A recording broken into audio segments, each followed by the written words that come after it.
With the release of the iPhone 16 series coming up in the second half of the year, it's expected that it will come with a high-density battery. This means that while the physical size won't change, the battery capacity should increase. Now, for the iPhone 16 series battery, the physical size won't change, but the battery capacity should increase overall. With the higher density, there's a likelihood of more heat being generated, so to counter this issue, a metal cover for cooling is anticipated. According to a new report from Information, Apple is working on technology to simplify battery replacement for the iPhone 16 series, making it easier for users. Right now, the batteries are applied with adhesive strips, and to take them apart or replace them, you have to pull on adhesive strips with tweezers, which can be pretty tricky if you don't have experience. It's quite common for those strips to break halfway through, making removal a hassle. This adds to the difficulty for individuals trying to replace their own batteries by themselves at their convenience. The EU is set to implement a battery law in 2027 that will require manufacturers to modify their designs to make it easier to remove and replace batteries for sustainability. Because of this law by the European Union, Apple is working on making it easier to remove batteries. Instead of using the usual adhesive, they're developing a new technology that allows for easier battery replacements. They're adapting a technology called electrically induced adhesive debonding that allows for easier battery replacements. The method being tested involves using electric induction to detach adhesive. Instead of wrapping the battery in a black foil, they're using a previously mentioned metal cover, which then it can be removed much more easier, supposedly by applying low voltage and replace the battery from the iPhone. This new battery removal method is expected to be featured in at least one model of the iPhone 16 series, and it will roll out across all models starting with the iPhone 17 series. However, if a battery has a long lifespan, it might be able to get around this EU law. For example, if a battery maintains over 83% capacity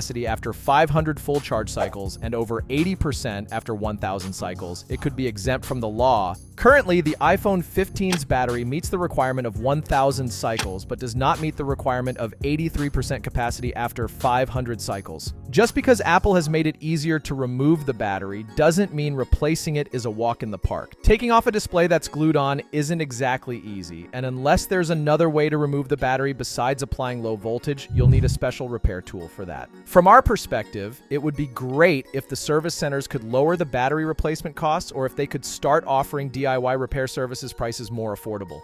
Thank you guys for watching the video. This was Blue Chips.